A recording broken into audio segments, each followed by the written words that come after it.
Baruch Hashem, bienvenidos, Shabbat Shalom a todos. Shabbat Shalom a todos. Hermanos, los que están al otro lado de la cámara no me pueden decir Shabbat Shalom. Pero bueno, si me lo dicen, bendito sea el Eterno también. Así que otra vez, Shabbat Shalom. Un aplauso para nuestra familia local de Raíces de la Fe y para ustedes, hermanos, que nos ven. Gracias por hacer este tiempo con nosotros y permitirnos, ¿verdad?, aprender juntos. Es tan lindo recibir con aplausos la Torah, porque es enseñanza del Eterno la que deseamos compartir con mucha entrega y con mucho amor para todos nosotros. ¿Okay? Créeme que cuando yo estoy enseñando, ¿verdad?, y aclaro, no me considero maestro, soy un pastor, pero cuando uno está enseñando, estamos aprendiendo al mismo tiempo.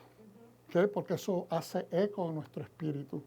Y hoy, pues, en este Shabbat tenemos el privilegio de comenzar el libro de Shemot, ¿verdad? Shemot, nombres. Éxodo se traduce normalmente, pero hoy es Shemot, los nombres. Porque siempre lo decimos cada año, se trata de nombres. Hay una revelación de nombres desde el principio de la porción, pero lo más importante es que Hashem, nuestro Dios, se manifiesta por primera vez, no necesariamente la primera vez que vemos en las Escrituras Santas el nombre de Hashem, el nombre de Yod, He, Vav, He, sino de que es la primera vez que Él manifiesta el poder completo de su nombre, su poder transformador, su poder creador, su poder sobre todas las cosas, sobre la tierra, y obviamente es el Dios del universo, el creador de cielo y tierra. Así es de que quiero que estemos atentos en esta tarde, porque voy a hacer un recuento, lo hemos hecho en otros años, y por favor, no quiero que piensen que les traigo lo mismo, sino de que cada año vamos recalculando, estudiando y vamos sacando cuentas, números para tratar de acercarnos a fechas. Tal vez no fechas como usted las considera, sino fechas de años. ¿Por qué es tan importante? Porque la Torah no nos divulga en una manera bien sustancial fechas. No nos divulga los nombres. Fíjese bien que esto es interesante. ¿Okay? Los sabios también cuestionan y elaboran ciertas conclusiones acerca de esto. ¿Okay? ¿A qué se está refiriendo, pastor? A que Dios, la Torah, porque Él dicta la Torah a Moshe para que Él escriba, ¿verdad?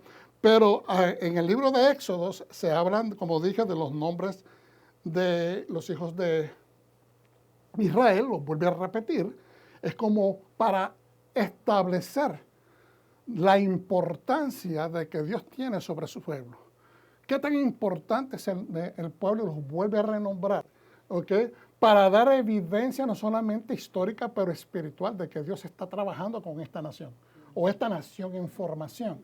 Segundo, hace mención de ciertos nombres de lugares, ¿verdad?, que son considerados de bendición.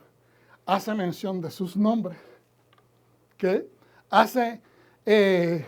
nos hace notar a través de lo que estamos leyendo de que Dios es un Dios de poder. Pero hay algo que interesantemente la Torah no nos provee. No nos provee con un nivel fuerte de certeza quién es el faraón del que estamos hablando. No nos deja saber aproximadamente el año, o no nos habla de otras referencias que nos puedan acercar históricamente y decir, oh, esto es por tal tiempo, que la podemos asociar, ¿me entiende? Y decir, bueno, este faraón, aunque no se nombra por nombre, pero se habló de este otro faraón. Entonces, de acuerdo a los estudios que se han encontrado, uno podría acercar a esa fecha o a ese año, ¿me entiende? Usando otras personas en la historia como referencia. Pero la Torah, de cierta forma, deja eso ausente. Entonces los sabios dicen, los sabios de Israel dicen, es porque realmente no es que no sea importante, sino de que de la misma manera, hay ciertas opiniones que dicen que de la misma manera como los faraones ¿Qué hacían los faraones? Cuando entraba uno nuevo y si era contrario a la dinastía que estoy representando, entonces se daban a la tarea de borrar todas las proezas del otro rey anterior. ¿Estamos entendiendo?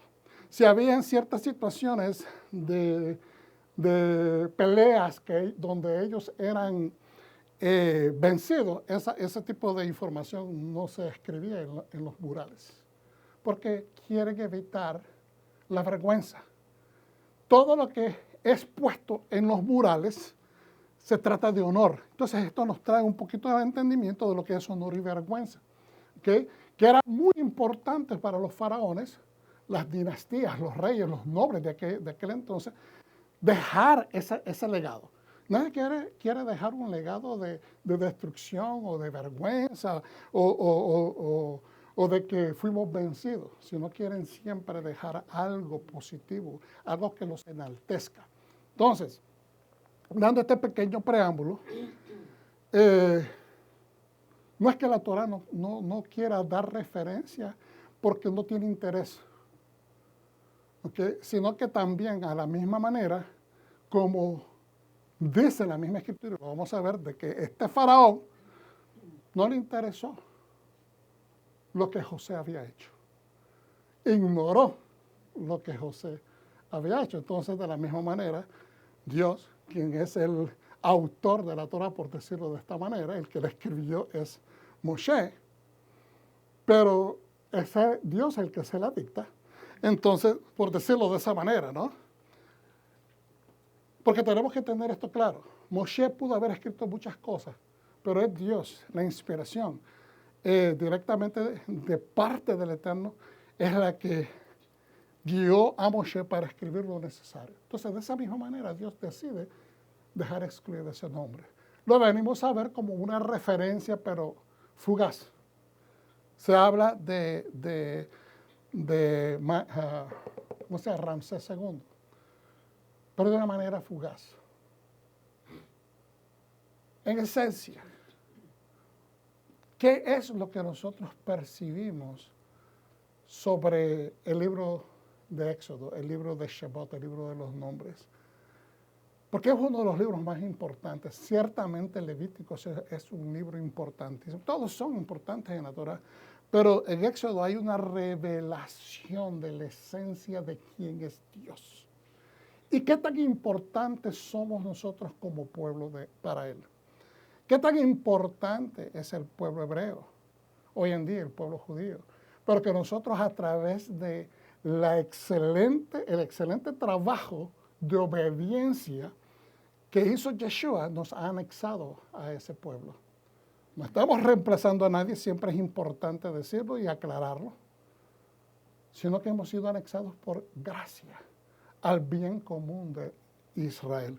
Entonces, ¿qué es lo que quiere que quiere Dios que tengamos o obtengamos leyendo Éxodo? Esta es mi opinión, hay muchas opiniones de sabios, pero pienso que Dios desea que obtengamos una percepción clara, que tengamos un diseño, un diseño de la obra de Hashem, que aclaremos cuál es la obra del Dios a quien servimos, de qué se trata esa obra. Y de la otra manera podríamos decir cuál es la imagen que nosotros tenemos sobre Hashem. Y por lo tanto, entendiendo cuál es esa imagen, que entendamos que nosotros tenemos parte de esa imagen porque nos hizo a su imagen y semejanza. Entonces, tenemos que entender de que no somos seres simplemente formados a la deriva, sino que tenemos propósito. Y cuando Dios hace algo con propósito, nosotros también tenemos que diseñar y tener clara percepción de la forma que nosotros somos. Tenemos que percibirnos adecuadamente. ¿Amén? Ok.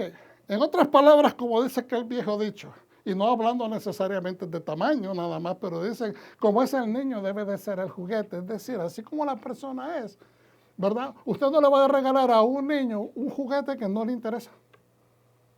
¿Me entiende? Pues tampoco Dios nos va a dar de su imagen para que nosotros tomemos otro rumbo. Él quiere que sigamos los pasos para que la imagen de Dios en nosotros se expanda y pueda también afectar a todo nuestro ambiente alrededor o a las personas que están en medio nuestro. Sin más preámbulos, pues Éxodos, el libro de Shemot, vamos hacia adelante.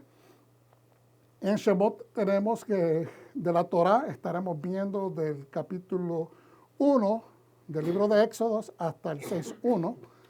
En Profetas, Isaías o Yeshayahu, 27.6 al 28.13. También se estudia el 29 del 22 al 23. Pacto renovado o Nuevo Testamento, Mateo, del capítulo 2, verso 1 al 12. Amén. Vamos a dar un tiempito para que puedan escribirlos. Y sabemos que estudiando juntos emprendemos todos. Y es por eso que es importante de que hoy, como les decía, pongamos atención porque vamos a estar viendo ciertos números. Tratamos de agregar a la plataforma bíblica, que es la verdad. La palabra de Dios es nuestra plataforma, no hay ninguna otra. Pero agregamos recursos académicos, tradiciones, entendimientos culturales, escritos de los sabios, todo lo que se trata de la literatura rabínica judía, queremos entenderla, porque nos ayuda, agrega todo el conocimiento bíblico. Y también, obviamente, la profecía, que pasa a ser una parte intrínseca e importante de las Escrituras Santas. Somos una congregación netamente mesiánica, nos amamos la Torá y nos aferramos a caminar en las pisadas del Mesías. Si nosotros somos de bendición y usted se beneficia del contenido nuestro, por favor, denos un like. Y si Dios te guía, mándanos una cooperación o una donación o una ofrenda, porque será de recíproca bendición.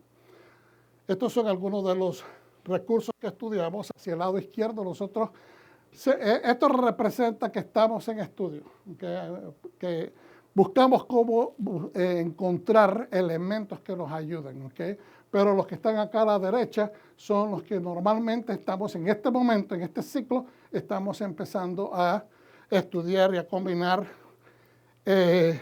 y lo hacemos con el único deseo de traer una enseñanza balanceada, con un contenido que los ayude a levantar el entendimiento. Ok, vamos a hacer entonces el resumen. La parashá comienza cuando el faraón, pareciera que dijera Taraón ahí, ¿verdad? Faraón orquestó la opresión de los Bene Israel, los hijos de Israel.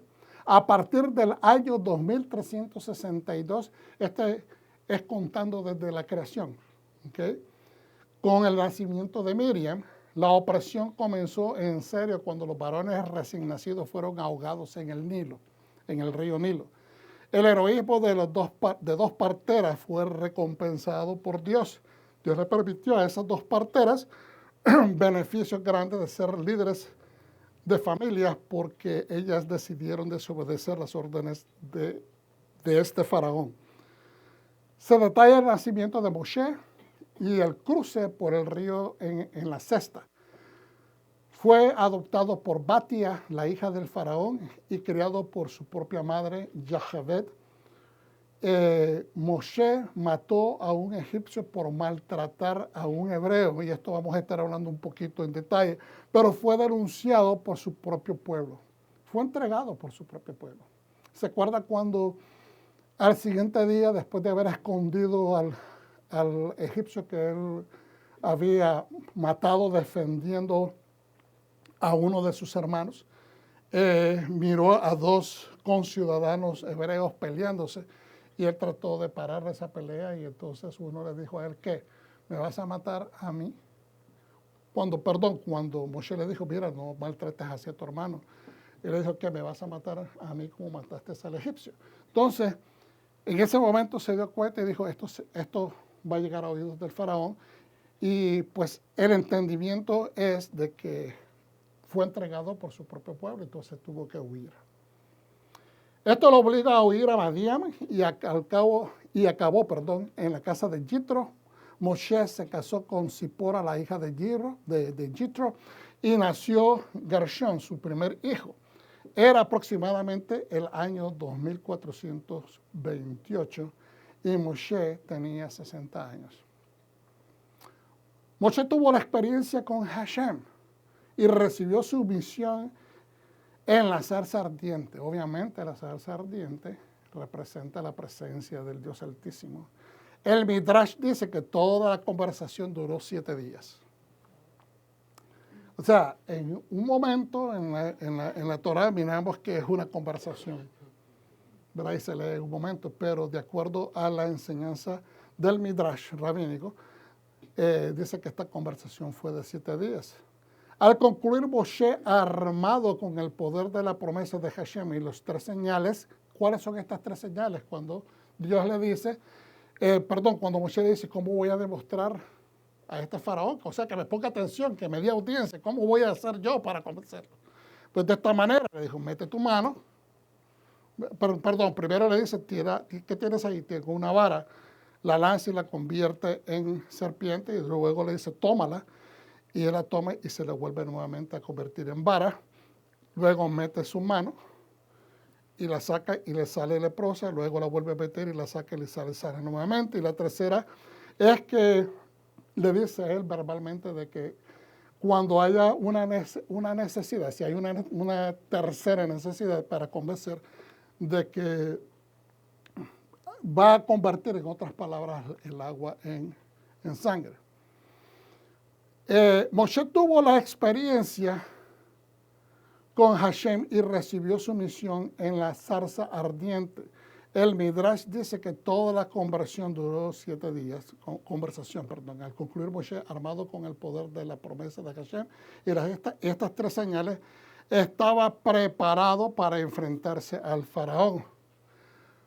Moshe le pidió permiso a Jitro para ir a su misión. Yo siempre explico por qué le pide permiso Moshe a su suegro, porque su suegro de cierta manera era como su cabeza, donde él estaba. Él vino a su casa, él se sometió debajo de ese liderazgo, por lo tanto le pide permiso a Jitro. En el camino Hashem intentó matar a Moshe, pero Zipora lo salva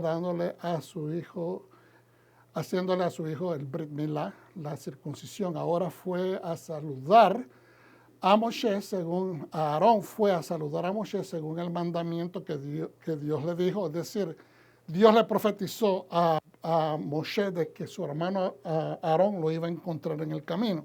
Es decir, que entendemos que el Eterno le habló a Aarón para que hiciera eso. Moshe y Aarón se reunieron con los ancianos hebreos y recibieron el apoyo de ellos. ¿Qué sucedió inmediatamente? Moshe y Aarón se enfrentaron sin éxito al faraón. Y el faraón castigó a los judíos negándose a suministrarles paja para la fabricación de ladrillos. ¿Qué significa también eso? Significa que los ladrillos no podían tomar la densidad necesaria para hacer ladrillos fuertes porque no tenían base por dentro.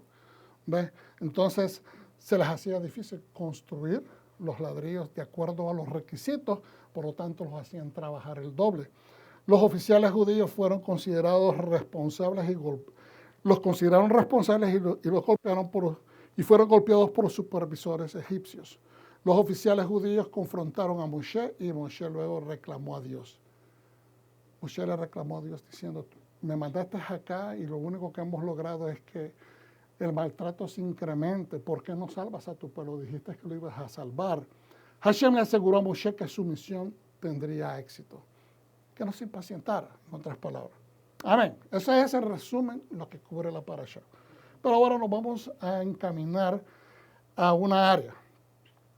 Segunda de Timoteo 4:3-7, y esta es una escritura que nos da una direccional.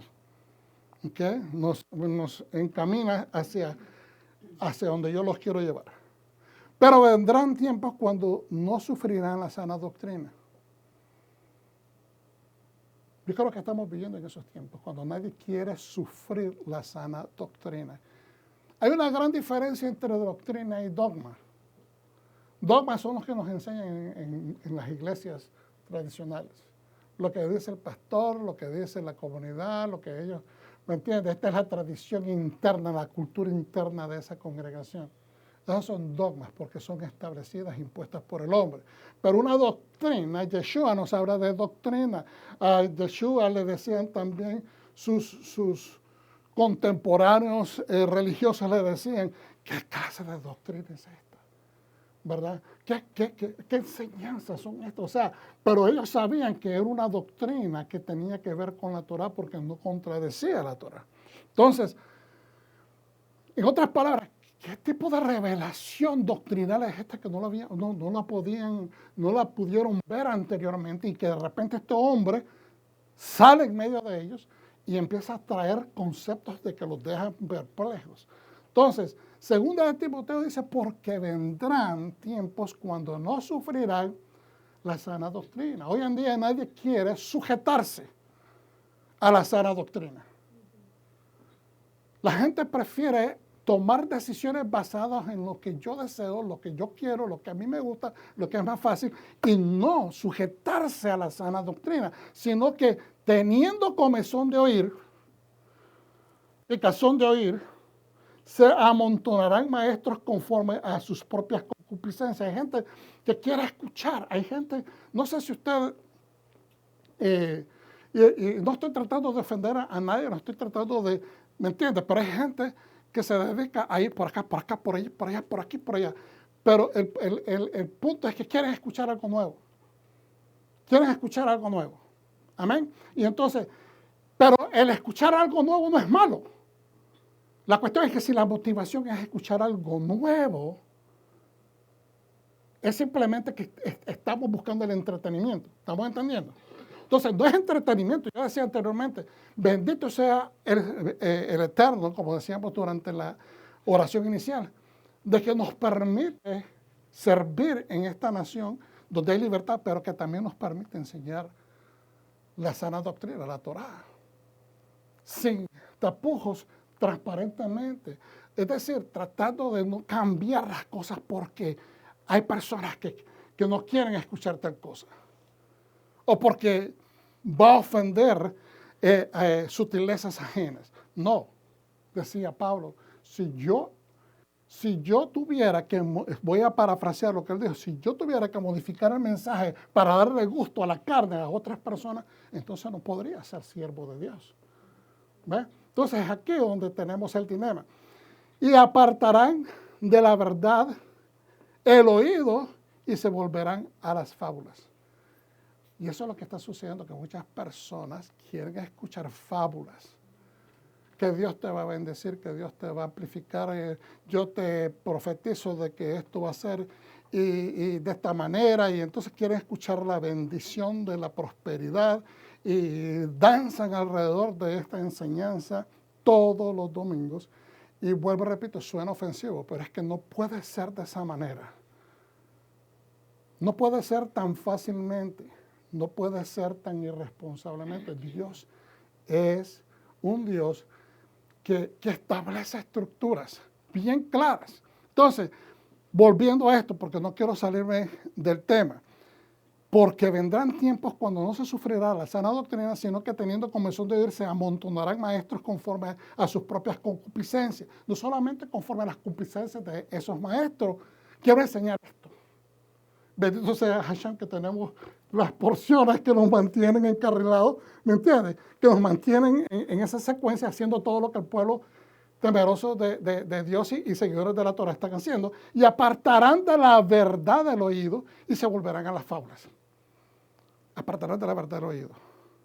Hermano, yo quiero escuchar la verdad, aunque a veces me tenga que taladrar el pecho y que me fuerce al cambio. Es necesario. Entonces, vamos a ponernos de pie para hacer la oración. Aleluya.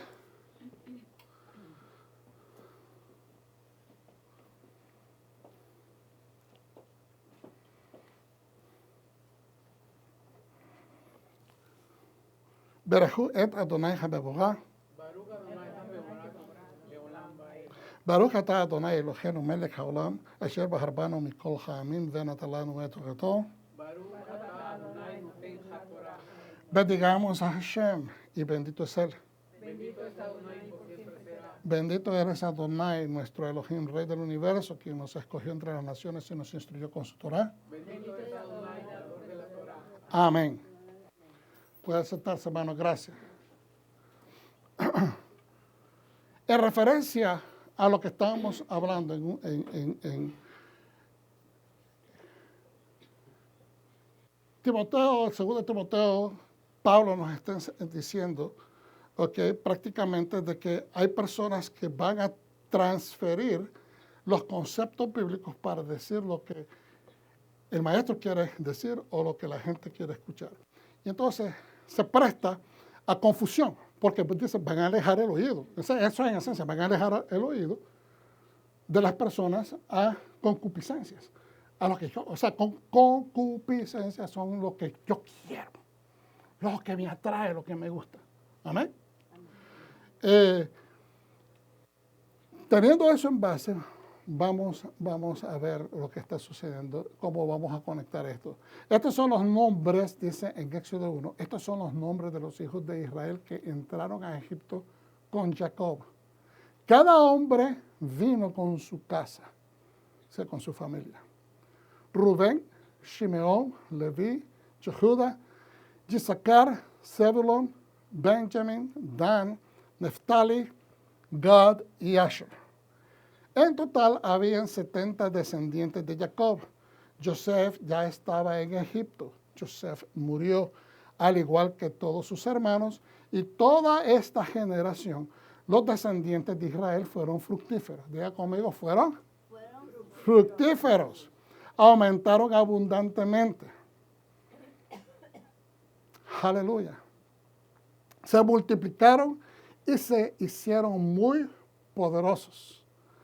La tierra se llenó de ellos. Y aquí veremos la función, que exactamente como Dios le dijo a Abraham, es lo que sucede. Fueron fructíferos. Usted no puede ser fructífero donde falta la comida, donde sus sembrados no florecen porque hay hambruna, porque hay, ¿cómo se dice?, sequía. ¿Ok? Entonces, por eso es que se mudaron a Egipto, buscando la bendición, la cercanía a las aguas.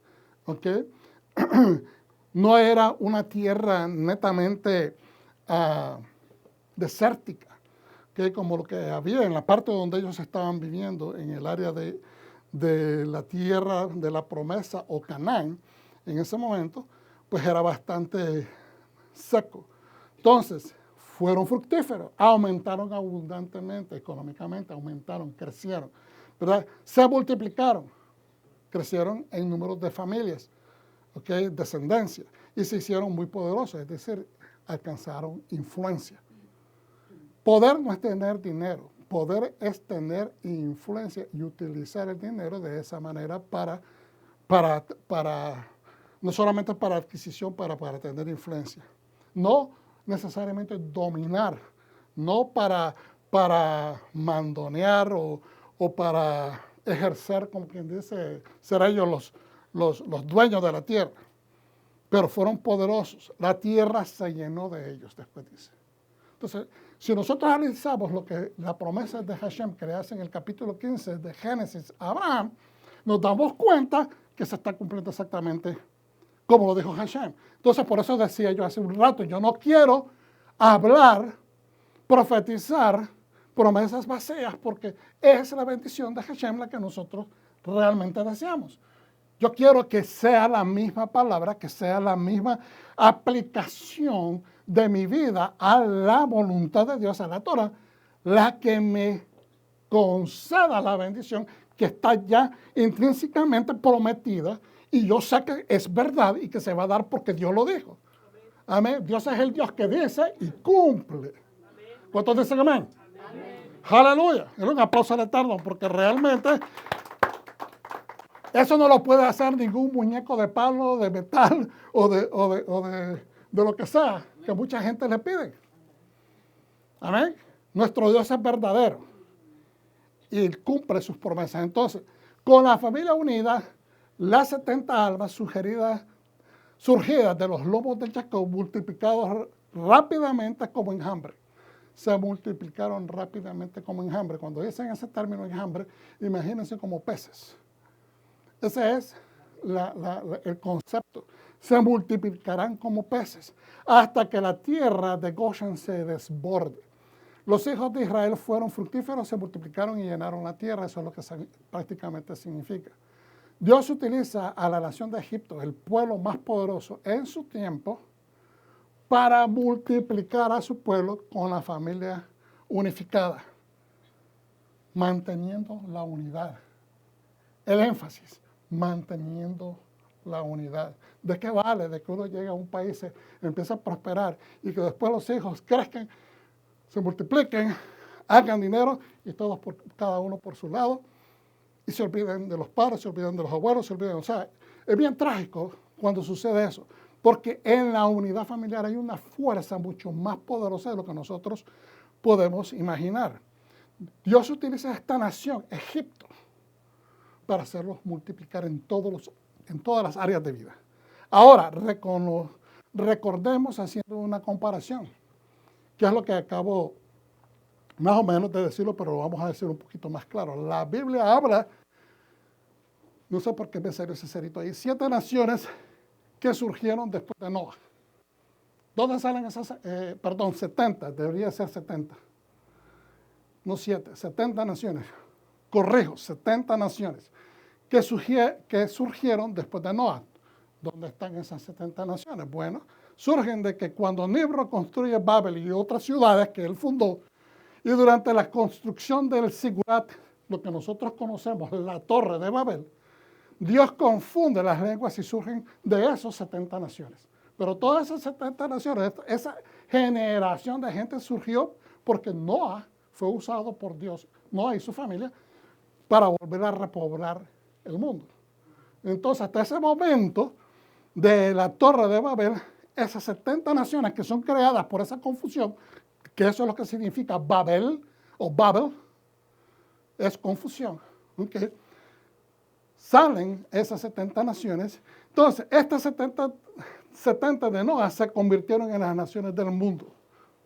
Eso usted lo mira en Génesis 10. Ahora, los 70 de Jacob, que acabamos de ver en la Escritura, crecen rápidamente hasta convertirse en una nación que, según los faraones, amenazaba a Egipto, la potencia mundial de ese momento. Entonces, es una comparación que hacemos. Dios siempre está multiplicando a su pueblo. Desgraciadamente, lo que pasó con Noah, cada uno cogió por su lado, cada uno se fue a fundar ciudades y entonces se separaron. En el caso de Israel, como estaban en Egipto, se quedaron ahí. Ahí Dios los incrementó en toda área de vida. No se fueron para todas partes del mundo, sino que se quedaron en un solo lugar. Y eso es lo que hablamos cuando se dice de mantenerse en unidad. A ver si me explico. El diseño, o mejor dicho, sí podríamos decir, el diseño del plan es que los pueblos poblaran el mundo, la tierra. ¿Okay? Pero en referencia a los antiguos, los que vinieron después de Noah, cada uno buscó su propia fama. Tenemos ese gran ejemplo de Nimrod, que se convirtió, como quien dice, en el primer emperador de varios lugares, ¿verdad? Él quiso gobernar sobre muchos lugares, expandió su poder. Y todo empezó a ser por fama, por fortaleza, por fuerza, no por unidad. En el caso de Israel, el diseño de ese plan fue el mismo que Dios tenía Pero en el caso de Israel entendió de que la unidad era importante. El pueblo de Israel entendió de que era necesario mantenerse unido para no desplegarse. Porque Dios tenía un plan de restablecer ese pueblo de regreso a la tierra de la promesa. Entonces ahora, Éxodo capítulo 1 continúa en el verso 8 en adelante. Ahora se levantó un nuevo rey sobre Egipto, un nuevo faraón. Él no sabía nada acerca de Joseph. Se interpreta que él no quiso recordar ni rendirle ningún tipo ni de homenaje ni de respeto, nada a Joseph, a la memoria de él. Pero le dijo a su pueblo, miren, le dijo a su propio pueblo, los egipcios, miren, los descendientes de Israel se han convertido en un pueblo demasiado numeroso y poderoso para nosotros. Venid, usemos la sabiduría al tratar con ellos. De lo contrario, seguirán multiplicándose y en caso de guerra podrán aliarse con nuestros enemigos, luchar contra nosotros y abandonar la tierra por completo. Fíjense bien lo que dice. Y se van a ir, en otras palabras, van a abandonar la tierra por completo. En otras palabras, nos vamos a quedar sin asistencia de trabajo, sin que construyan nuestras ciudades, sin la ayuda de los esclavos, de los siervos. Entonces dice,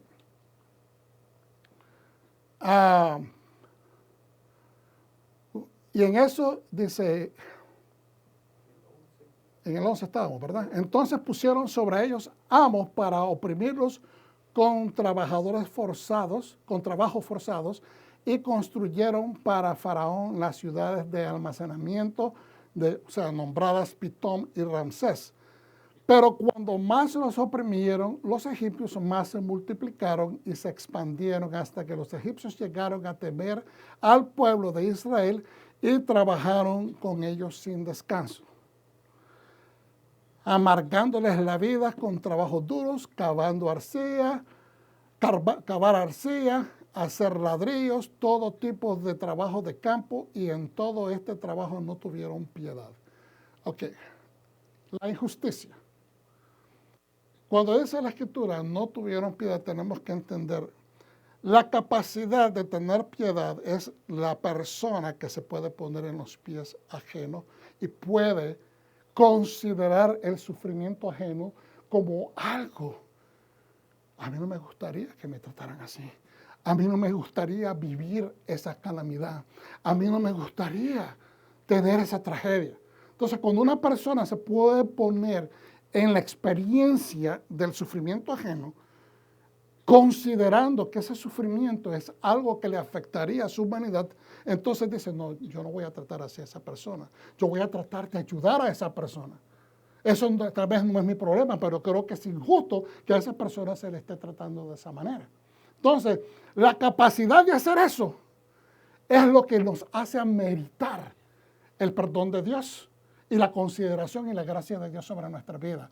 Pero la persona, cuando dicen que no tuvieron piedad, es lo que hace de esta dinastía que estaba mandando sobre Egipto en ese momento, los hace que ellos mismos establecen el trato como ellos van a ser tratados de parte del Dios de los hebreos. ¿Por qué? Porque como no obraron con justicia, no se trata de pecado. Acuérdense, los pecados se pueden perdonar si hay un arrepentimiento. Pero Dios constantemente nos dice en estas escrituras, ¿verdad? Ustedes conocen la historia, de que se endureció el corazón del faraón. Cuando dice que se endureció el corazón del faraón es que no quería razones, no le importaba. No quería escuchar ni razones, ni tampoco explicaciones sobre, mira, estamos siendo injustos. Sino que no le importaba. Lo que él quería es que la fuerza de trabajo no dejara de trabajar. No importaba si se enfermaban, no importaba si morían, no importaba si sufrían. Lo importante era que él quería el resultado del plan que había establecido y no tenían piedad. No tener piedad. No tener piedad se establece como uno de los pecados más grandes. Es lo que le pasó a Sodoma y a Gomorra. Si se arrepentían, recibían perdón. Pero tenían calcinada la conciencia. No les importaba. No les importaba. Cuando a la persona no le importa ya, completamente pasa, ¿verdad?, encima de la humanidad, entonces esa persona está buscando la venganza de parte del cielo. Especialmente si le está haciendo esto a alguien que conoce al Eterno, a alguien que le sirve al Eterno. Amén. Entonces, yo quiero que tengan paciencia conmigo, porque yo sé que esto lo hice, creo que fue el año antepasado, pero traigo un poquito más de estructura y quiero que le pongan atención, porque acá hay números. Y vamos a ver de parte de cuántos años antes de la era común. Cuando decimos antes de la era común, es cuando nace Yeshua. Vamos a poner esto como preámbulo.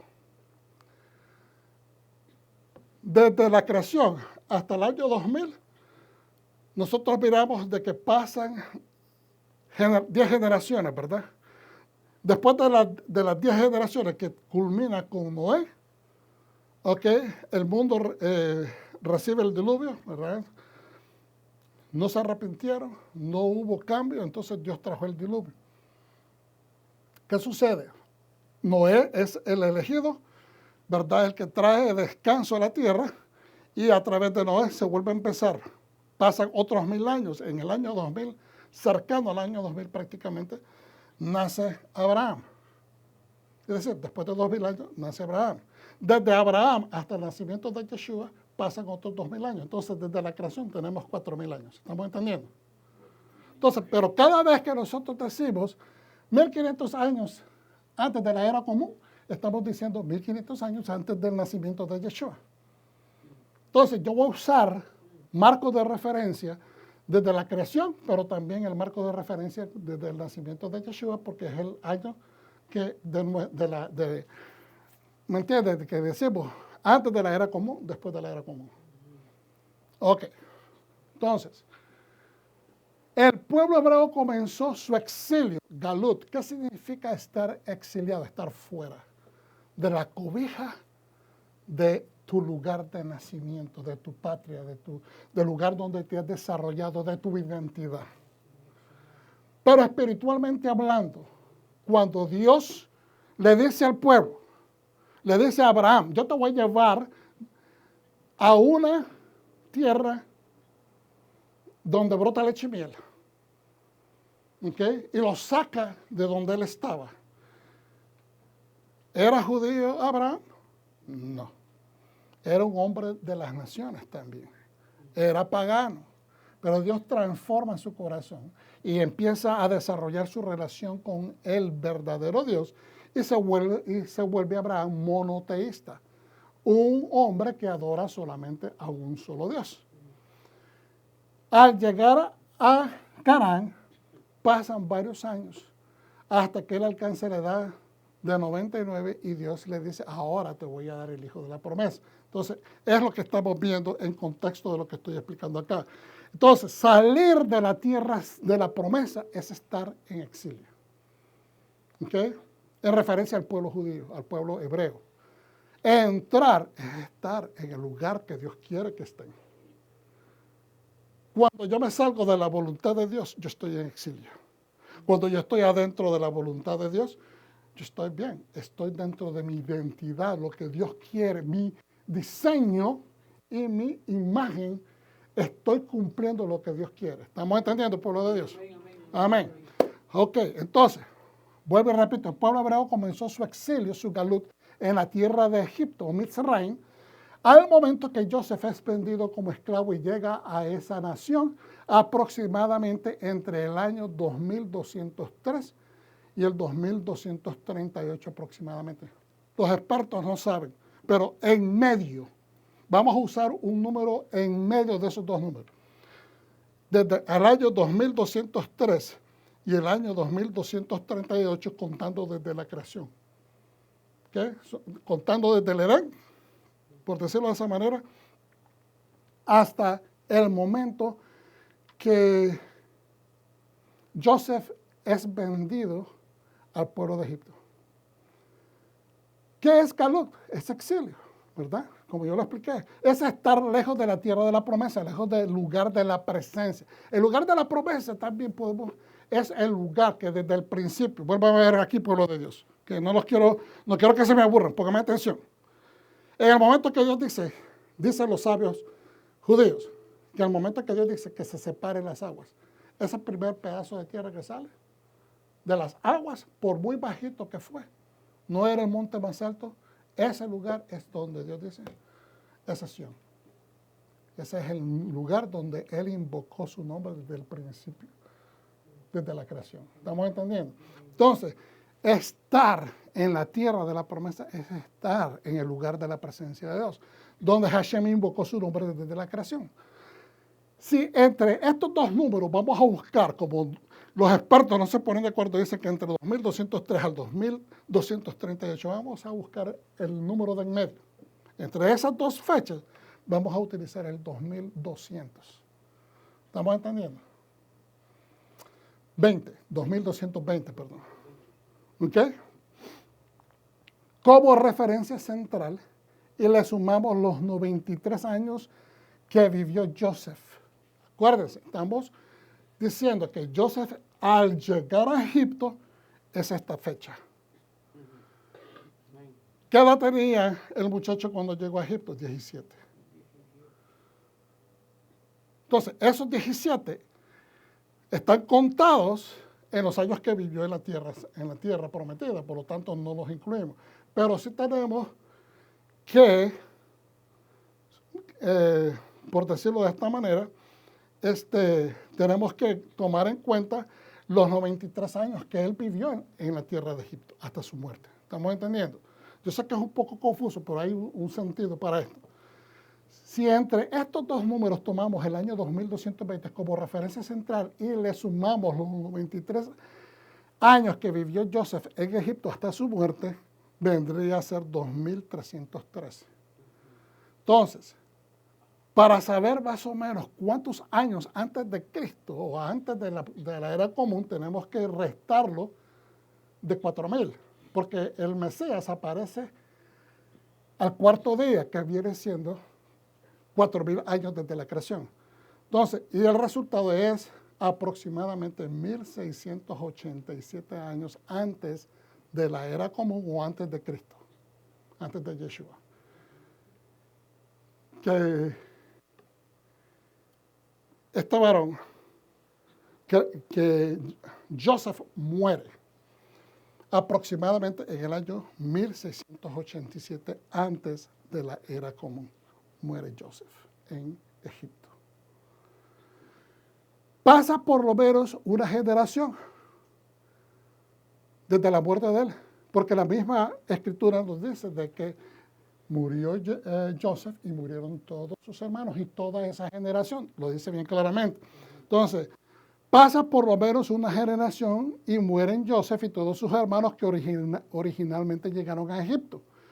Una generación en esos tiempos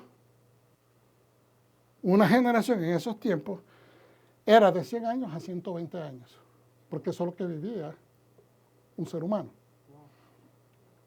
Si se cuidaba bien y no iba a la guerra. Si no se enfermaba o no le caían maldiciones. ¿Okay? De 100 a 120 años. Entonces, si a ese número de 1687 le restamos 120 años, serían 1567. Usted dirá, ¿por qué se lo estamos restando? Porque estamos hablando de la proximidad al nacimiento del Mesías. Entonces, le restamos 120 años, sería el año 1567, antes del nacimiento de Yeshua. Pero si le restamos nada más 100 años, no 120, serían 1587. Es decir, la diferencia son los 20 años, 1567 o 1587, antes del nacimiento de Yeshua. Si los estoy confundiendo, me dicen.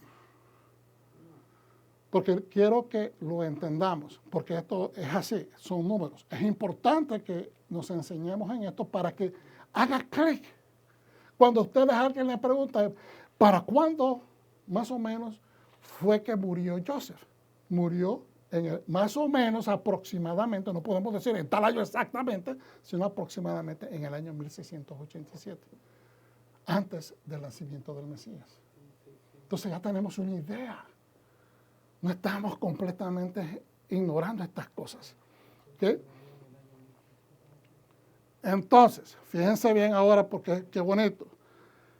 1587 o 1567. ¿Por qué es importante? Bueno, porque la pregunta es, ¿por qué no hay más evidencias?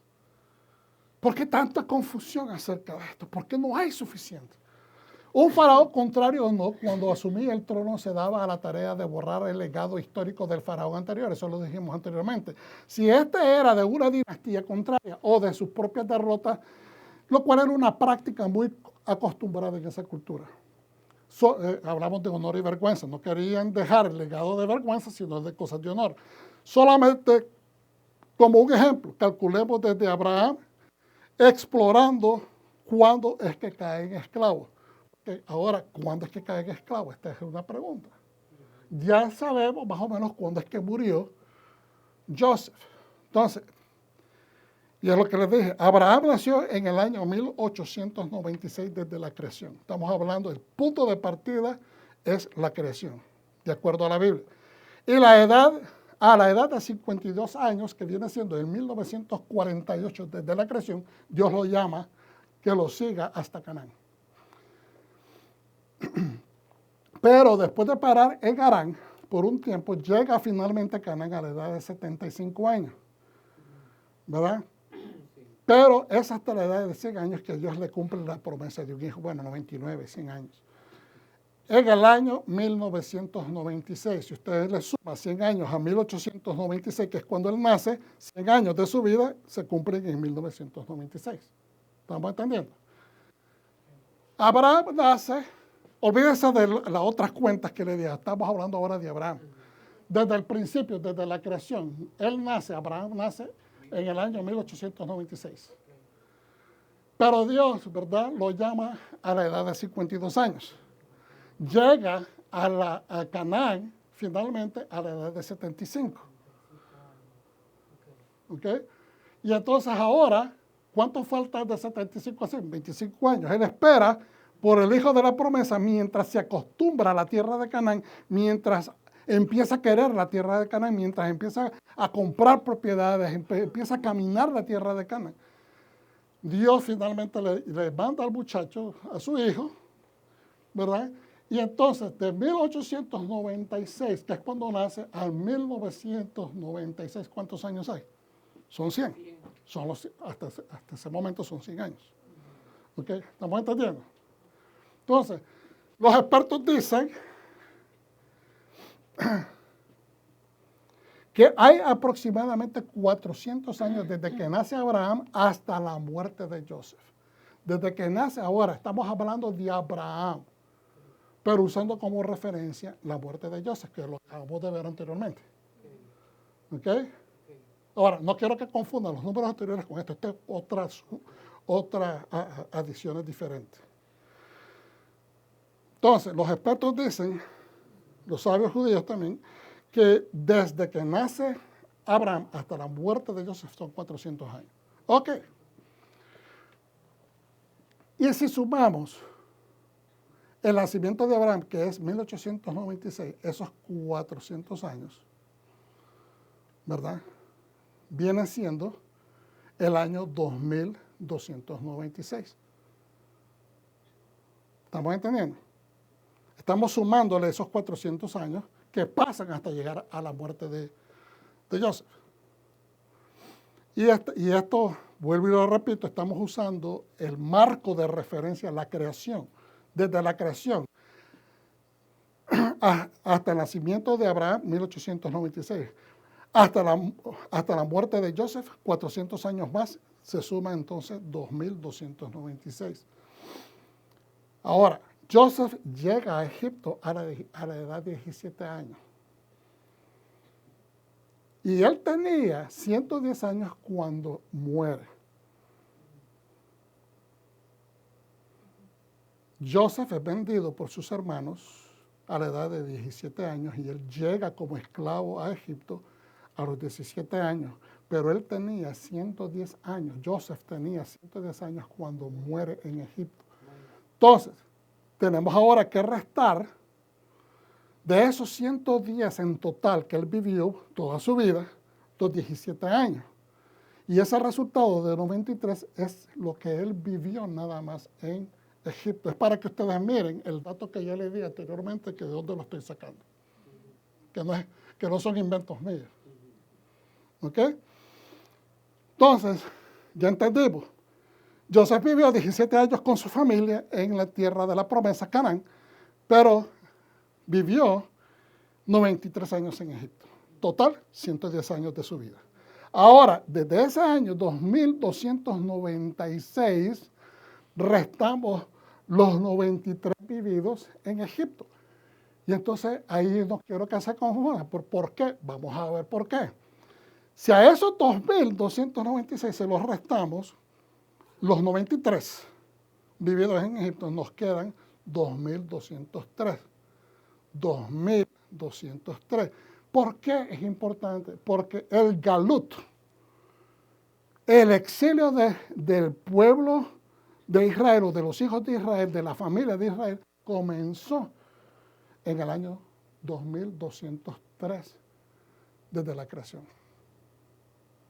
Si queremos saber cuándo empezó a las cosas a ponerse difíciles, es en el momento que sus hermanos vendieron al muchacho como esclavo a una nación extranjera.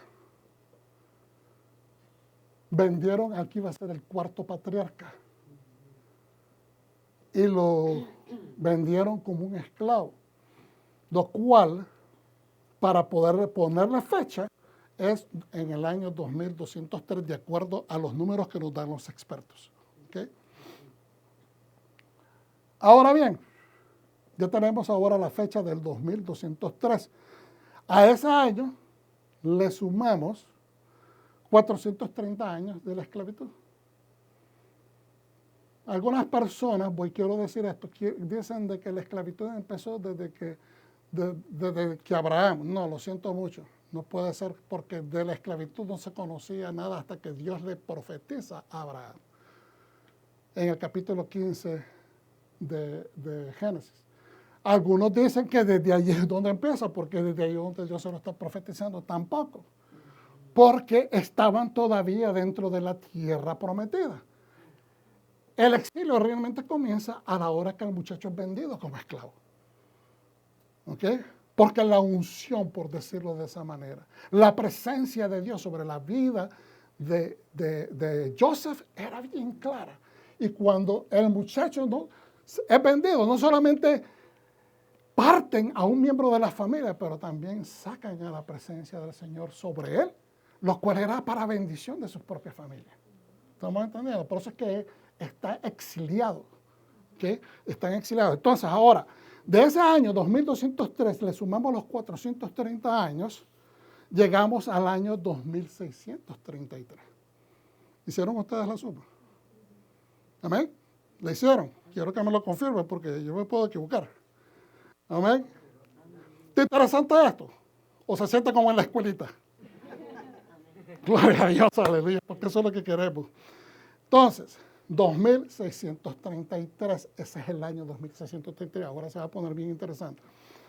Vamos a dejar eso ahí, vamos a continuar con la escritura. Verso 15. Además, el rey de Egipto habló a las parteras hebreas, una de las cuales se llamaba Cifra y la otra Púa. Cuando asisten a las mujeres hebreas y las vean dando a luz, dijo el faraón, si es niño, mátenlo. Pero si es niña, déjenla vivir.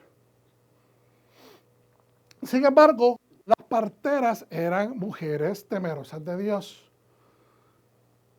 Interesante. Cómo una persona temerosa de Dios actúa y como una persona que no tiene nada con Dios actúa. Es decir, la moralidad, el concepto de moralidad es claro para una persona que teme a Dios. Amén. Pero una persona que no tiene moralidad y le da lo mismo vender a alguien por dinero, por bienestar, billete. ¿Ve? Entonces, es bien diferente. ¿Y por qué traigo esto a colación? Porque hoy en día se miran tantas cosas que gente que está dispuesta a vender su alma. No necesariamente que digan, voy a vender mi alma a Satán. No, es que en las acciones lo están haciendo. No tienen que hacer un contrato con el enemigo. Con sus acciones están diciendo que son parte de ese sistema. Entonces, cuando las aceptan, si es varón, mátenlo, y si es niña, déjenla vivir. Sin embargo, las parteras eran mujeres temerosas de Dios, por lo que no hicieron lo que el rey de Egipto ordenó, sino que dejaron vivir a los niños. El rey de Egipto llamó a las parteras y les preguntó, ¿por qué habéis hecho esto? Dejando vivir a los niños. Las parteras respondieron al faraón, es que las mujeres hebreas no son como las egipcias. Se estaban desquitando y le estaban, como decían, le están metiendo, aleluya, un batazo y lo recibió y no se dio cuenta el faraón. No son como las egipcias. Se ponen de parto y dan a luz antes de que llegue la partera. En otras palabras, son tan fuertes que no necesitan partera. ¿Ve? Por tanto, Dios prosperó a las parteras y el pueblo continuó multiplicándose y haciéndose muy poderoso. De hecho, como las parteras temían a Dios, Dios, las hizo fundadoras de familia. Hermanos, la prosperidad, la influencia, el ser poderoso en medio de tu pueblo, depende de la mano de Dios, pero más depende de nuestra obediencia y nuestra aplicación a lo que dices, la conducta moral que Él establece en la Torah. Amén. Aleluya. Entonces, Faraón dio esta orden a todo su pueblo. El faraón ahora le dice, no a las parteras, le dice a todos los egipcios, todo niño que nazca, en otras palabras, si ustedes ven que nace un muchacho hebreo, ustedes tienen derecho de ejecutarlo, en otras palabras. Todo niño que nazca, échenlo al río, pero dejen vivir a todas las niñas. Entonces ahora es un edicto que va a todo el pueblo. Completamente calcinada la moralidad, la conciencia de un rey. Pero tiene también, o sea, podemos ver esta mala inclinación, esta inclinación malvada de parte de un hombre, de un líder. Pero también hay ciertas cosas que vamos a ver que es lo que fundamenta por qué esta actitud. No lo justifica, no estoy diciendo que lo justifica, simplemente que hay ciertos estresores o hay ciertas cosas que catapultan a esta generación o mejor dicho, a esta dinastía de faraones a actuar de esta manera. Porque muchas personas piensan de que el faraón que está dictando esto, que miramos en las Escrituras, es el que no pudo estar vivo 430 años. ¿Estamos entendiendo? Acuérdense que estuvieron 430 años en Egipto, pero los primeros 210 fueron de bendición. Estuvieron en prosperidad, pero los siguientes 220 son los que pasan en esclavitud. Y es durante esos 220 de esclavitud, ¿okay?, de que surgen estos faraones que se calcula que más o menos pudieron ser entre de 4, 5 hasta algunos dicen que pudo haber sido hasta 8 o 9, si no mal recuerdo, faraones, porque acuérdense que muchos faraones morían, algunos asesinados por su propia gente, algunos por enfermedad, algunos por guerras, etc. Entonces, pero habían algunas cosas que pasaron que ellos estaban tratando de prevenir que los hebreos se multiplicaran porque tenían miedo, como lo dice la Escritura, que se aliaran con sus enemigos. Y lo vamos a ver hoy. Si es lo único que cubrimos, es lo que vamos a cubrir. Entonces, volvemos al número que teníamos anteriormente. Si a esos 2.633 años del cual hablamos, voy a ir hacia atrás porque quiero que se reconecte. Estos 2.633 que están acá. ¿Ok? Vamos hacia adelante otra vez. Le restamos 220 que fue cuando fueron esclavos. Entonces nos lleva al año 2413, desde la creación. Ahora, queremos saber cuánto tiempo antes de Yeshua, entonces tenemos que traer esos 2413 y lo restamos de 4000, que es cuando aparece el Mesías. Y nos da el total del año 1587 antes de la era común. ¿Ok? Ahora aquí es donde se empieza a abrir todo, que es lo que quería llevarlos. Esta fecha, el año 1587, antes de la era común, nos dice aproximadamente cuándo comenzó la esclavitud del pueblo hebreo. Acuérdense que son 220 años de esclavitud, porque ellos vivieron 210 años de prosperidad. Y nos pone exactos en el tiempo aproximado del reino del faraón Sequenenre. Diga conmigo Sequenenre. Sequenenre Tao. Interesante ese nombre, Sequenenre Tao. Quien reinó, fíjense bien, acuérdense que estas son fechas aproximadas. Nos sitúa en ese tiempo. Quien reinó entre el año 1569 o el año 1558, y él reinó nada más por 11 años. Ese fue un hombre poderoso, un hombre bien fuerte de carácter, un militar. Tuvo 2 hijos. Uno se llamaba Kemosé y el otro se llamaba Ahmosé. Sequenenre Tao fue el penúltimo perro, ¿okay? Eso es como se dice faraón en hebreo, parro, de la dinastía 17, llamado el valiente, el bravo. Lo sucedió su hijo Kemosé, último faraón de la dinastía 17, quien reinó entre el 1558 al 1548. También no reinó por mucho tiempo. Entonces los expertos nos dicen de que dale o quítale unos 20, 25 años, porque ¿verdad? Los años son una aproximación, no hay una exactitud, pero es una aproximación. Pero aún así los números que nos presentan nos sitúan en ese tiempo. Ok. Al morir Kemosé, el hijo mayor de Sequenenre Tao, su madre sube al poder interinamente, es decir, la nombran regente.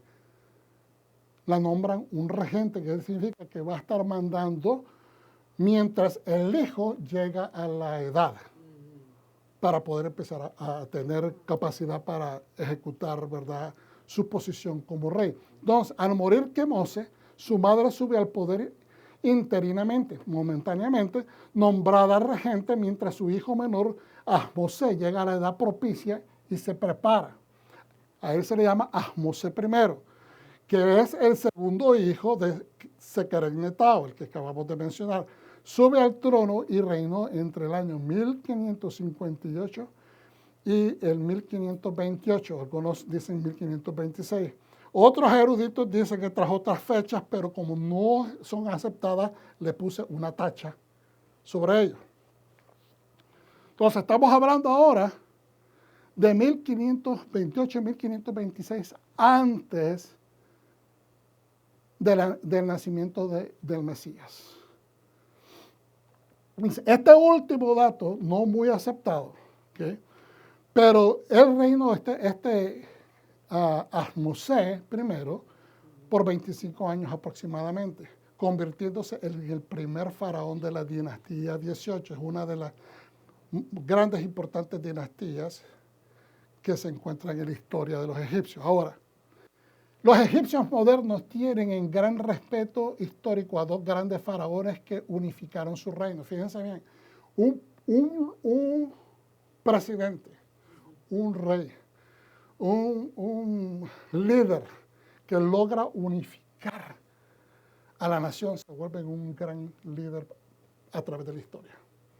Porque qué cosa más hermosa, volviendo a la unificación, hablamos de que al principio todo el mundo buscó su fama, su riqueza, ¿me entiendes? Ser hombres de gran renombre.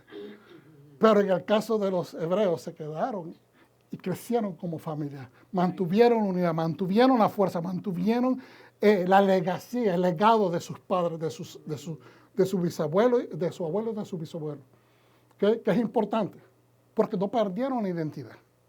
Sí se aculturaron un poco, sí se asimilaron un poco, pero no perdieron completamente su identidad.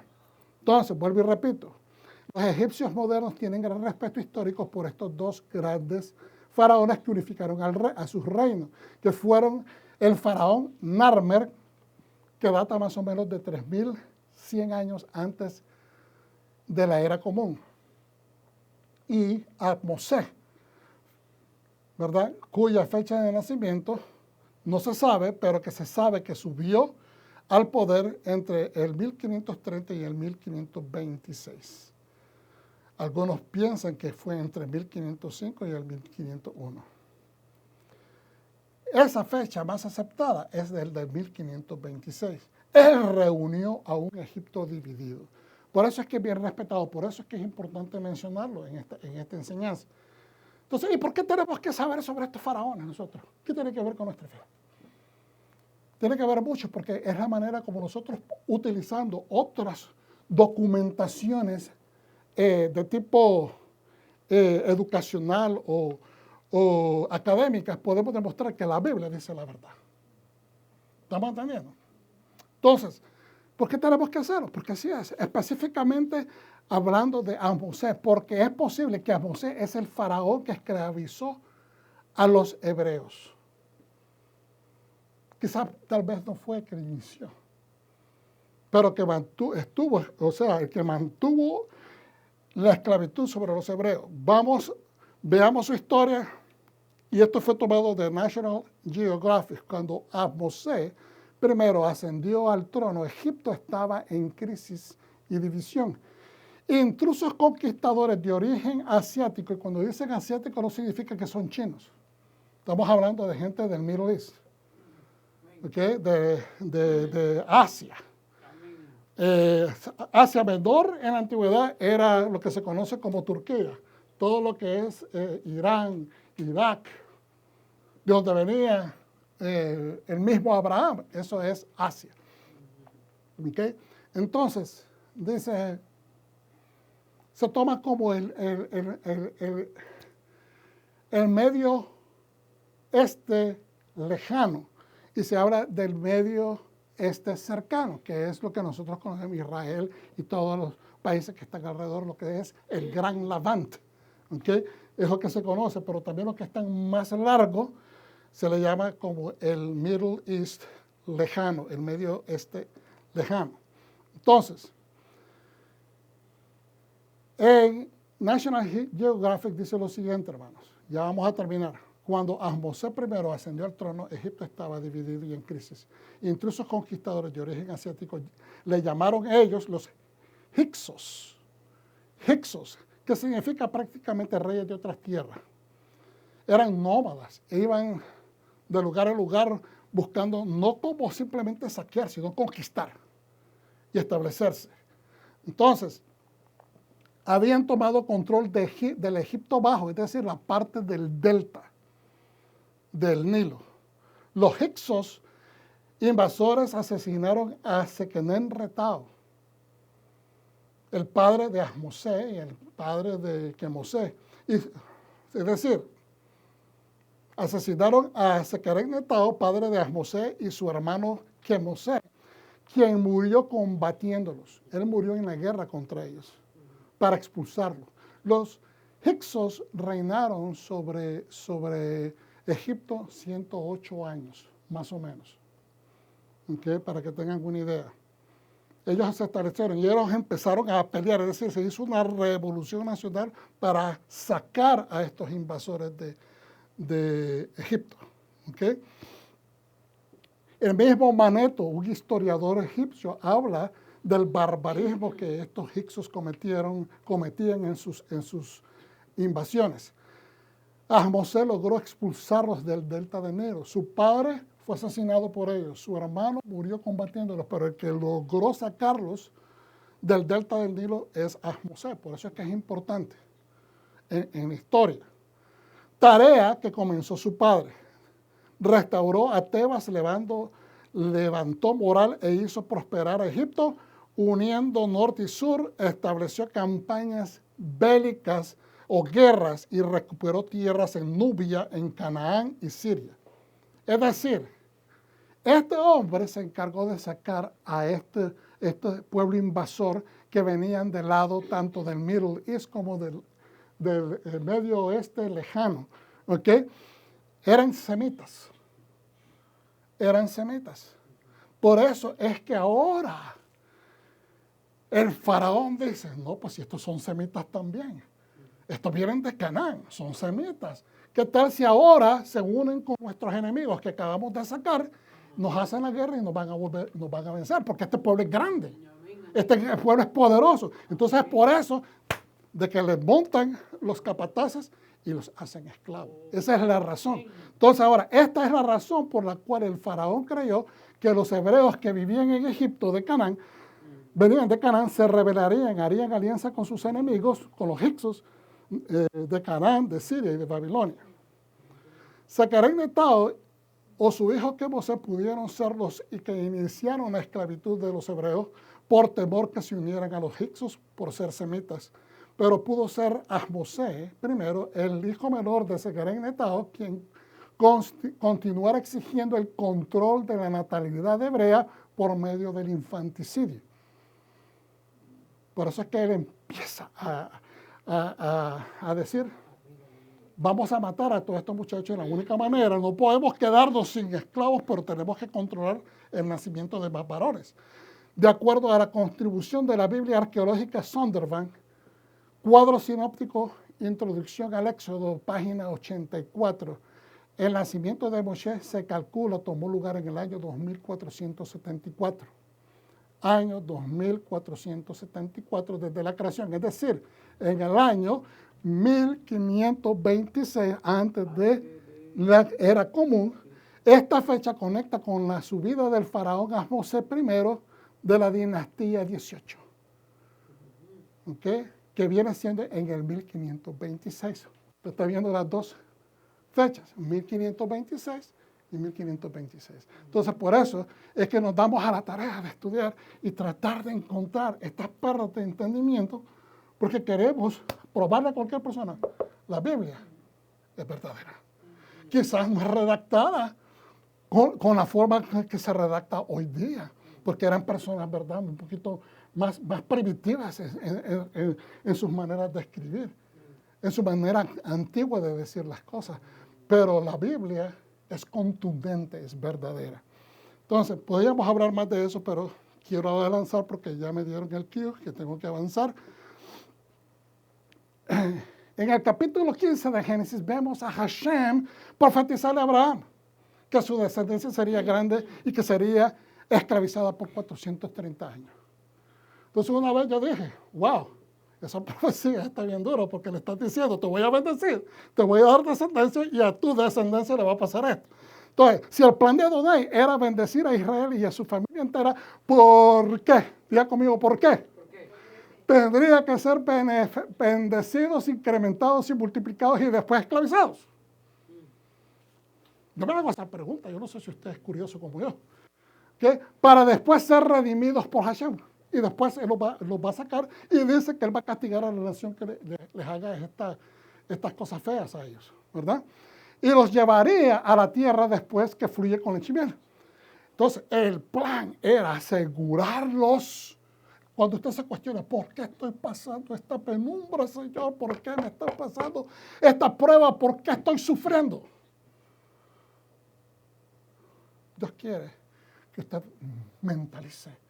Dios quiere que usted extraiga de este cofre de sabiduría que Él ha puesto ya en usted, de este cofre de ideas, de esta mente. Quiere que usted saque, exprima de su existencia ideas para vencer lo que usted está pasando en este momento.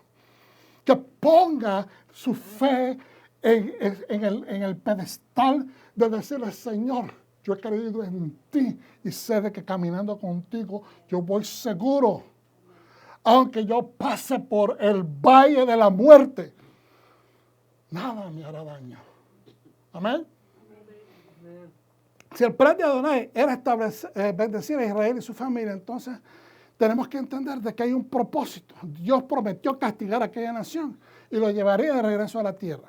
El plan era asegurar y proveer abundantes recursos necesarios para multiplicarse. Usted no puede crecer y multiplicarse donde hay falta de recursos, porque lo primero que usted va a hacer, no puedo tener muchos hijos, ¿cómo los voy a dar de comer? ¿Cómo los voy a dar de comer? ¿Y cuál es el propósito que Dios quiere una nación numerosa? Que tengan influencia sobre el mundo. Que sean una influencia motorizada de moral, de justicia, de verdad, de cosas ecuánimes, de ética, de amor, de misericordia, de gracia.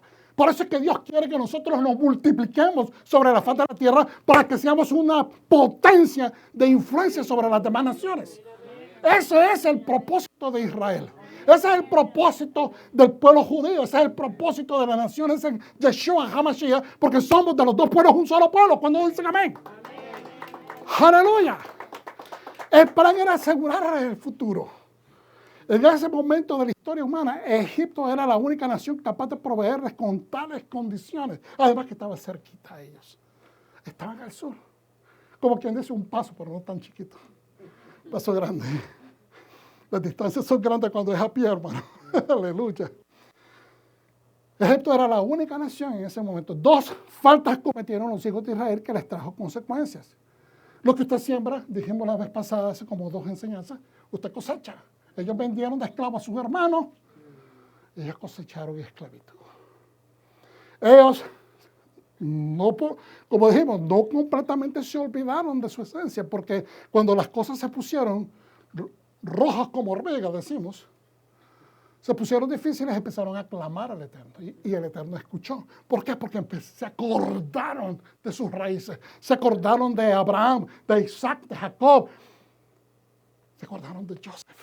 Sí, y empezaron a pedir en el nombre del mérito de todos sus antepasados que escuchara porque le había hecho promesas a sus antepasados. Y el Señor escuchó, dice la Escritura. Y vino a salvarles.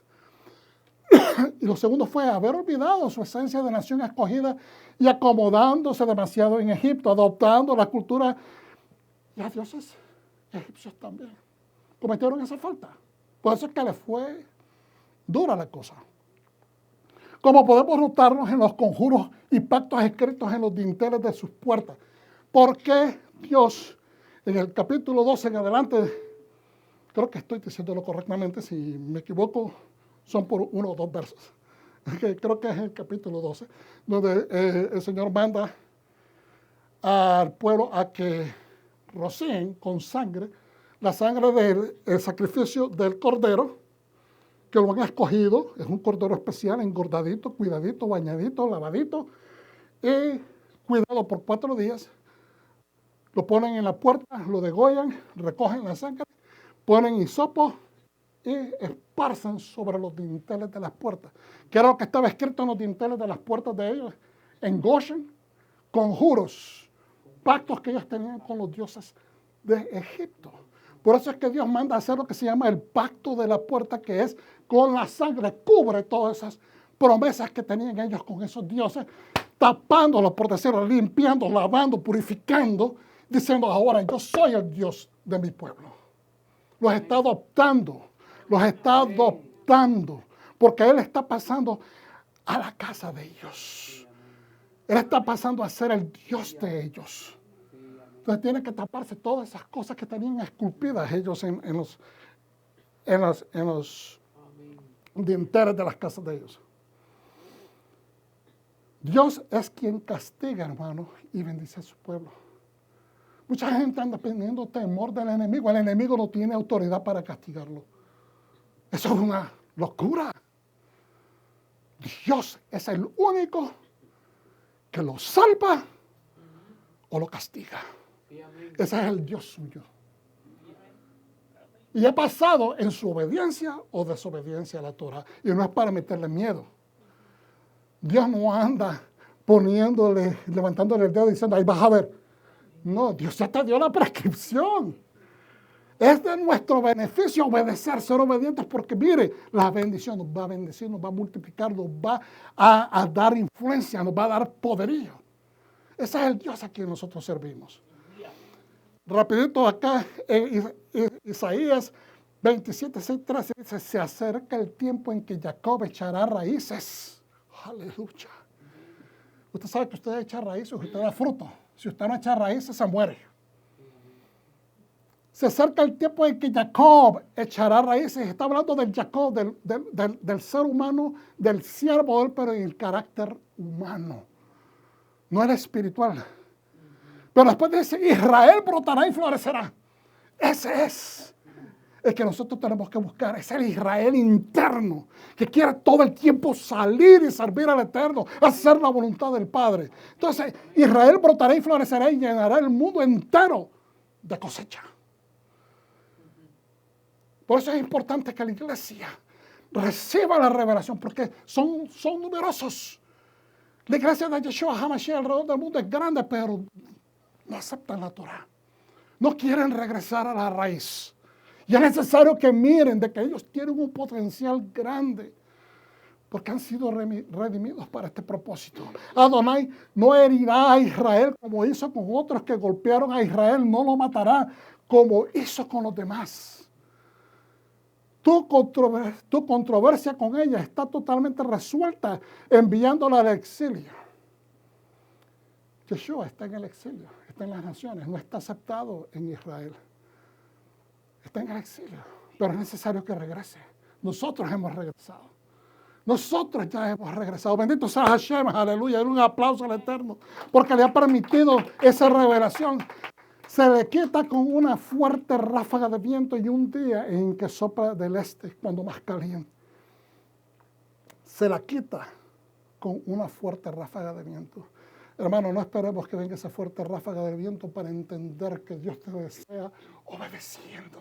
Dios te desea apegado a su Torah. Yeshua dijo, si me amáis, obedeced mis mandamientos. Así que la iniquidad de Jacob es expiada con esto, y quitar su pecado produce. Creo que me salté un par de versos, voy a repetirlo. En el verso 8, se la quita con una fuerte ráfaga de viento, en un día en que sopla el este, perdón. Continuamos en el 9. Así que la iniquidad de Jacob es expiada con esto, y quitar su pecado produce este resultado. Corta todas las piedras del altar como si fueran tiza. Los postes sagrados y los pilares solares ya no existen, porque la ciudad fortificada está sola, abandonada y desértica como el desierto. Los terneros pastan y se echan ahí, desnudando sus ramas. Y así continúa destacando esto. Pero miren el 13. Dios es lo que está diciendo. Yo soy el que castiga. Yo soy el que trae la ejecución del juicio. Pero yo también soy el que bendice. Mire, después habla, vamos a decir el 12 en adelante. Aquel día Adonai arrancará el grano entre el río Éufrates y el Badi, el río de Egipto, y seréis reunidos, uno por uno, pueblo de Israel.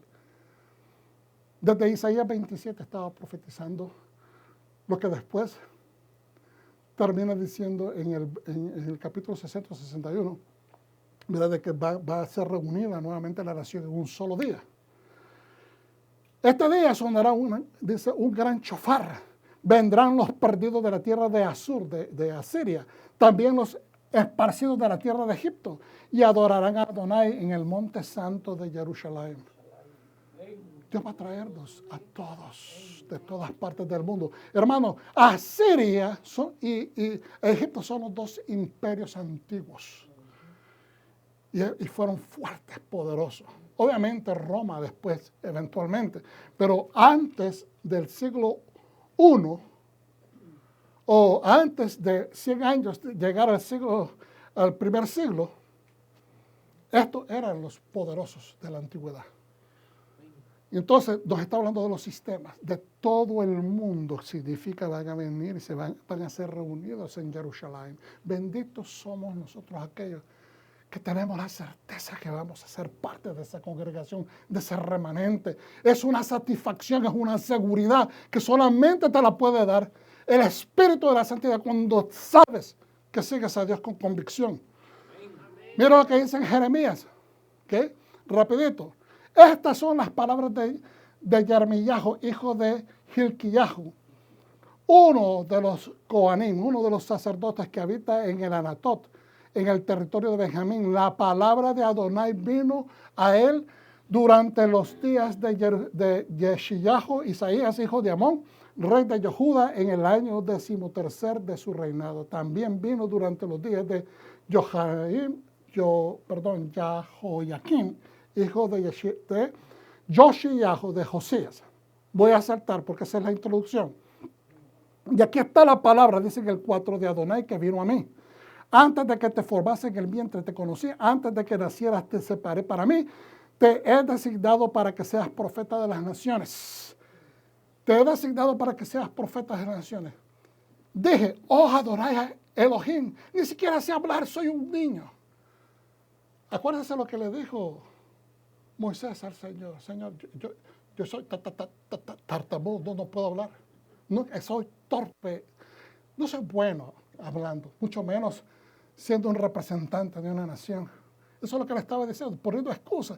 Pues aquí mismo le está diciendo, oh Adonai Elohim, ni siquiera sé hablar. Soy un niño, soy muy inmaduro.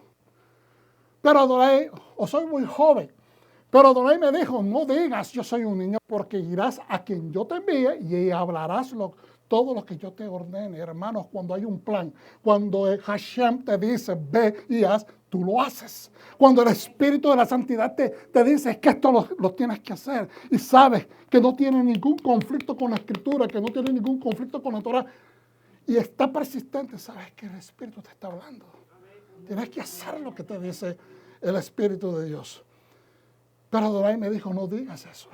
8, no tengáis miedo de ellos porque yo estoy con vosotros, dice Adonai, para rescataros.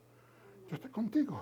Yo te voy a rescatar, no tengas miedo. Si te está mandando el Señor, ¿crees que Dios te va a mandar y te va a tirar a la boca del lobo? Jamás. Te pone enfrente del lobo, pero se las va a cerrar todas y cada una de sus bocas. ¿Acaso no le cerró la boca del león cuando Daniel cayó en el foso? Cuando el rey abrió la puerta, Daniel está vivo todavía. Estaba sobando al león. Esa es mi versión. ¿Me entiendes? Él estaba tranquilo. El león no se lo comió. Entonces Adonai extendió su mano y tocó mi boca. Y Adonai me dijo, allá. He puesto mis palabras en tu boca. Está hecho. Porque siempre estamos pensando que tenemos que ser versados para decirle a una persona, ¿sabes qué? He escuchado atentamente tu problema. Y lo único que siento en mi corazón es decirte es que Dios te ama. Yeshua, el Mesías, te ama. Dale una oportunidad. Dale una oportunidad. Mira, te voy a contar lo que sucedió con usted. No necesita ser profeta, no necesita ser versado, no necesita ser una persona estudiada. Usted necesita hablar de la experiencia que tiene con el Eterno. Entonces dice, hoy te he puesto sobre naciones y reinos para desarraigar y derribar, para destruir y demoler, para edificar y plantar. Nosotros no entendemos por qué a través de la historia Dios puso al pueblo de Israel en una situación de víctima. Vino a Siria y se llevó al pueblo del norte en cautiverio. Vino a Babilonia y se llevó a Judá, el reino del sur, en cautiverio. Después a Babilonia lo conquista Persia y también se quedan en cautiverio. Después le dan la libertad de 70 años. ¿Se quieren regresar? No se quieren regresar. Compraron, hicieron sus casitas, hicieron sus negocios, no se querían regresar. Entonces tuvo que levantar a un enemigo, a Hamán, para que trataran después ellos de, tenemos que salir de acá porque nos quieren matar. Y aún así no todos se regresaron. Entonces el ser humano, el creyente, el siervo de Dios a veces entiende el mensaje, pero a veces por vivir muy bien, por tener todas las bendiciones, se olvidan del bendecidor y se dedican a sus bendiciones. Y ese es el problema, a través de toda la Escritura. Pero mire, hermano, después de eso viene, ¿cómo se llama? Alejandro el Grande. Después viene los griegos con eso. Y después viene Roma. ¿Por qué Dios los puso ahí? Y siempre se llevaban a la creminata. Y siempre la creminata del pueblo quedaba sirviendo en estos reinos. ¿Por qué, hermano? Porque Dios estaba continuamente preparando a ese pueblo, conectándolos para hacerlos grandes en pensamiento, para no pensar en pequeñeces, para nunca volver a decirle a sus hermanos, ¿sabes qué? Te crees muy grande porque sueñas grande. Como le dijeron los hermanos de José a José, tienes demasiados sueños fantasiosos. No, porque Dios los estaba preparando para ser una nación grande, porque grande va a ser Israel en el futuro. ¿Cuántos dicen amén? Amén. Termino entonces con esto. ¿Me creen?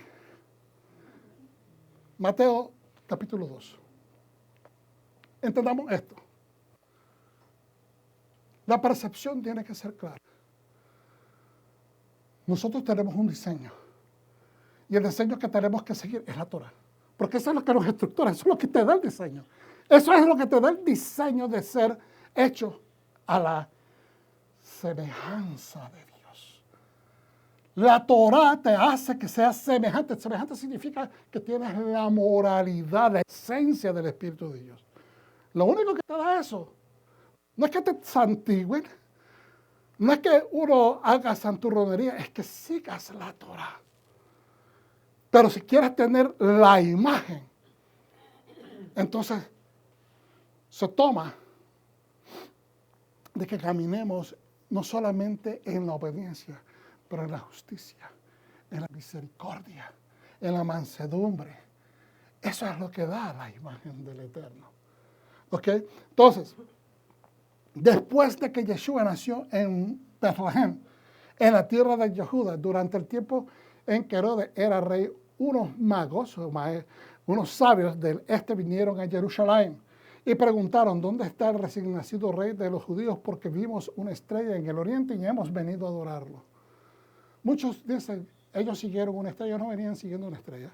La estrella no se estaba moviendo, y entonces a veces la gente piensa que hubo una estrella, ellos venían siguiendo la estrella y camello. Ellos vieron, observaron, ellos eran astrónomos, no eran astrólogos, eran astrónomos y ellos observaban los cielos. Cuando el rey Herodes se enteró de esto, se turbó mucho y también todos los demás en Jerusalén. Reunió a todos los principales coanim y maestros de la Torá del pueblo y les preguntó, ¿dónde nacerá el Mesías? En Betlehem, de Judá, o de Judá, respondieron, porque el profeta escribió de esta manera. Y vosotros, Betlehem, en la tierra de Yehuda, no son de ninguna manera los más pequeños entre los gobernantes de Yehuda, porque de ti vendrá un gobernante quien pastoreará a mi pueblo Israel. Entonces, aquí miramos qué estaba haciendo Moisés cuando la zarza lo llamó. Cuando Hashem lo llamó desde la zarza, estaba pastoreando. Y miramos la esencia de Moshe, que cuando él mira la injusticia, que un hombre estaba maltratando a golpes, prácticamente, seguramente lo estaba azotando, quién sabe qué cosa horrible le estaba haciendo al esclavo, él se fue, se le lanzó encima al enemigo y mató al egipcio. Después, al siguiente, esa es una acción, no se quedó con las manos cruzadas, tomó una acción. Yo no estoy diciendo que usted tiene que saltar de una persona ahora si mira una injusticia así.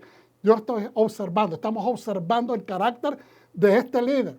Luego, al siguiente día, dice la Escritura, corrigió a alguien, miró una injusticia a otro nivel e intervino, no se quedó callado. En una no se quedó con las manos cruzadas, en la segunda no se quedó callado, pero eso le causó que lo acusaran y él tuvo que partir.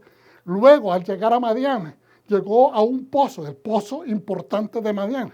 La Escritura se refiere al pozo, no nos dice a un pozo, sino dice al pozo. Y estaba en Madián significa que era un pozo importantísimo, que era el agua para toda esa comunidad, por lo menos en esa área. Entonces dice de que miró a 7 pastoras que estaban tratando de dar agua a sus animales, pero vinieron otros pastores varones y las atacaron. Y él tuvo que saltar a defenderlas. Y eso le causa el respeto de Jethro, el que pasó a ser su suegro. Entonces miramos el carácter consistente de Moisés, de buscar justicia. ¿Por qué? Porque él había sido entrenado en los conceptos morales del pueblo judío, aunque fue creado en la casa del faraón. Su mamá, quien lo amamantó, se encargó de enseñarle principios judíos o hebreos, israelitas, del Dios de Israel. Entonces, por eso aquí miramos de que el Mesías va a ser un gobernante quien pastoreará también al pueblo de Israel. ¿Por qué? Porque el Mesías tiene la esencia, la imagen, la semejanza, la antorcha de la vida, la luz de la vida, como es el Padre. Tenemos que entender. Nuestra imagen y semejanza depende de lo que Dios ya ha prescrito. No busquemos en otros lugares, en otras opciones. Busquemos en lo que ya está establecido. ¿Lo recibes por lo de Dios? Baruch Hashem, Padre Santo, te damos gracias por la bendición de esta palabra. Te doy gracias por la paciencia de este pueblo. Y Dios mío, yo sé que ha sido largo, pero te doy gracias porque nos permite ver cosas a través, no solamente de la Escritura, pero también de aquellas otras cosas que se han escrito, historia, para ayudarnos a alcanzar mejor entendimiento. Te pido, Padre Santo, que nos bendiga, Señor, a todos y que esto se quede en nosotros y que se quede para establecer una mejor moralidad de entendimiento de lo que tú quieres en nuestra vida. Lo pedimos en el nombre de Yeshua HaMashiach y el pueblo dice, Amén. Shalom.